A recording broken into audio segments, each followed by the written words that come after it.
എല്ലാവർക്കും വാസന മീഡിയയിലേക്ക് ഹാർദവമായ സ്വാഗതം. ഞാൻ കഴിഞ്ഞ എപ്പിസോഡുകളിൽ ചന്ദ്രലഗ്നത്തിൽ വ്യാഴം അഥവാ ബൃഹസ്പതി 12 ഭാവങ്ങളിൽ നിന്നാലുള്ള ഫലമായിരുന്നു ഞാനിവിടെ പറഞ്ഞിരുന്നത്.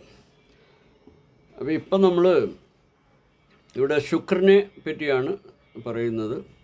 ശുക്രൻ ലഗ്നം മുതൽ 12 ഭാവങ്ങളിൽ ചന്ദ്രന് യോഗം ചെയ്ത് നിന്നാലുള്ള ഫലമാണ് പറയുന്നത്. അപ്പോൾ അങ്ങനെയുള്ള വ്യക്തികൾക്ക് ദീർഘായുസ്സും, എന്നാൽ അവർക്ക് ജലത്തിൽ വെച്ച് ഭയമോ മരണമോ ഒക്കെ സംഭവിക്കാൻ യോഗം പറയുന്നുണ്ട്. വധകൃത്യം കൊണ്ട് നിശേഷ നാശത്തിനിടയാകുമെന്നും പറയുന്നുണ്ട്. ശുക്രൻ 2-ൽ നിന്നാൽ വലിയ ധനവാനും ജ്ഞാനിയും സൽപ്രവൃത്തിയും ഒക്കെ ഉള്ളവനായിട്ട് ഭവിക്കും. ശാസ്ത്രങ്ങളിൽ വിദഗ്ധനായിരിക്കുമെന്നാണ് പറയുക. ശുക്രൻ ജന്മകാലത്ത് ചന്ദ്രൻ്റെ 3-ൽ നിന്നാൽ ധർമ്മിഷ്ഠനും ബുദ്ധിമാനും നീചജനങ്ങളിൽ നിന്ന് ധനലാഭത്തോടു കൂടിയവനുമായിരിക്കുമെന്നാണ് പറയുക. ശുക്രൻ 4-ൽ നിന്നാൽ കഫപ്രകൃതി ഉണ്ടാവും അവർക്ക്. വലിയ ക്ഷീണശരീരനും വാർദ്ധക്യത്തിൽ ധനശൂന്യനുമായിരിക്കും എന്ന് പറയുന്നുണ്ട്.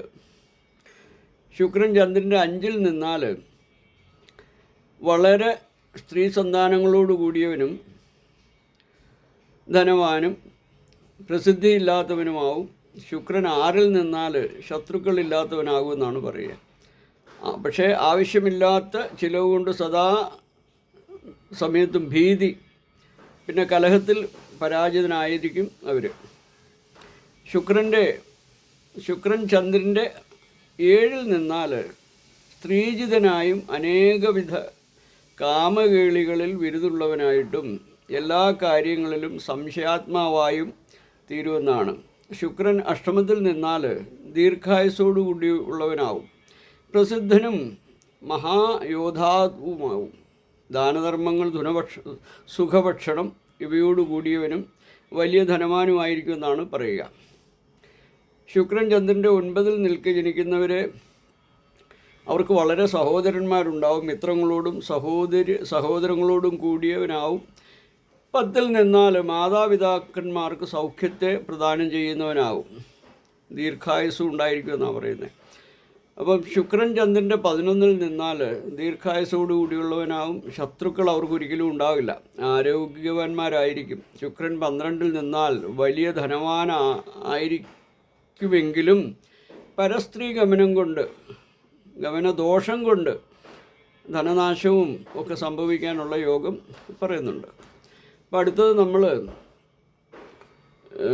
ശനിയെ കൊണ്ടാണ് നമ്മൾ പറയുക. അപ്പോൾ ജനന സമയം ശനി ചന്ദ്രലഗ്നത്തിൽ നിന്നാൽ മരണമോ തത്തുല്യമോ രോഗമോ സംഭവിക്കുമെന്നാണ് പറയുന്നത്. അതായത് ചന്ദ്രൻ ഏറ്റവും ബലഹീനനായാൽ മരണത്തെ തന്നെ പറയാവുന്നതുമാണ്.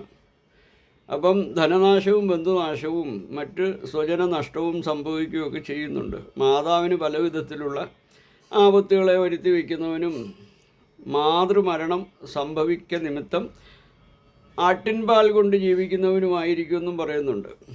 ശനി ചന്ദ്രൻ്റെ 3-ൽ നിന്നാൽ സഹോദര വിരോധം ഒക്കെ അവർ വാങ്ങിക്കൂട്ടും. വളരെ പെൺമക്കളോട് കൂടിയവരായിരിക്കും ഇവർ. ജനിക്കുന്ന മാത്രയിൽ തന്നെ മരണം സംഭവിക്കുന്ന പുത്രന്മാരോട് കൂടിയവനുമാവും. ഇവർക്കൊക്കെ അവരുടെ ശിശു മരണം ഉണ്ടാവും അവർക്ക്. ശനി 4-ൽ നിന്നാൽ വലിയ പൗരുഷശാലിയും ശത്രുക്കളെ നശിപ്പിക്കുന്നവനുമായിരിക്കും എന്ന് പറയുന്നുണ്ട്. അപ്പം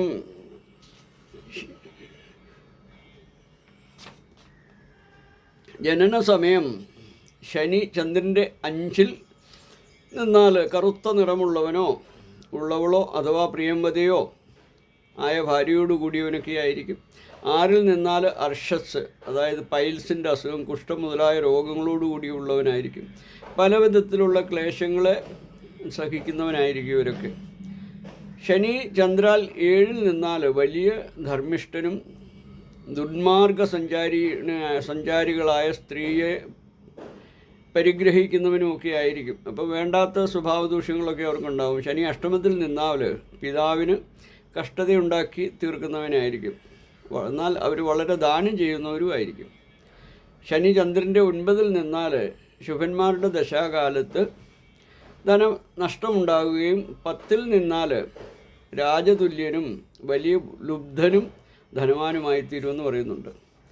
ശനി ചന്ദ്രൻ്റെ 11-ൽ നിന്നാൽ ധനവും ധാന്യങ്ങളും ഉള്ളവനാവും. ശരീരക്ലേശം, കഷ്ടജീവിതം, അധർമ്മം ഇവയോടുകൂടിയവനുമായിരിക്കും. ശനി 12-ൽ നിന്നാൽ ധനഹീനനും യാചകനും അധർമ്മിയുമായി ഭവിക്കുമെന്നും ആചാര്യവചനമുണ്ട്. അടുത്തത് രാഹുവാണ്. രാഹു ജനന സമയം ചന്ദ്രലഗ്നത്തിൽ നിന്നാൽ അതിൻ്റെ 10-ലും 9-ലും 3-ലും നിന്നാലും രാജതുല്യ പ്രാപ്തി ആയും വാർദ്ധക്യത്തിൽ വലിയ ധനവാനുമായും ഭവിക്കുമെന്ന് പറയുന്നുണ്ട്. അപ്പം അതിൻ്റെ ചന്ദ്രലഗ്നത്തിൻ്റെ 10-ലും 9-ലും 3-ലും നിന്നാൽ നല്ല ഫലമാണ് പറയുന്നത്. അപ്പോൾ രാഹു ചന്ദ്രൻ്റെ 6-ലോ 12-ലോ നിന്നാൽ അവൻ രാജാവോ രാജമന്ത്രിയോ ഒക്കെ ആയിത്തീരും. വളരെയധികം ധനധാന്യങ്ങളോട് കൂടിയുള്ളവരായിരിക്കും അത്. അപ്പോൾ ഈ രാഹു ചന്ദ്രാല് 4-ലോ 7-ലോ നിന്നാൽ ജാതകൻ മാതാപിതാക്കന്മാർക്ക് വളരെ ക്ലേശമുണ്ടാക്കുന്നവനായിരിക്കും. എപ്പോഴും പല വിധത്തിലുള്ള അസുഖങ്ങളോട് കൂടിയവരുമായിരിക്കും. രാഹു ചന്ദ്രൻ്റെ 2-ലോ 12-ലോ നിന്നാൽ ധനവും അഭിമാനവും ഇല്ലാത്തവനായിരിക്കുമെന്നാണ് പറയുന്നത്. സുഖമെന്നത് സ്വപ്നത്തിൽ പോലും അവർക്ക് കാണാനില്ലാത്തവരായിരിക്കുമെന്നാണ് പറയുന്നത്.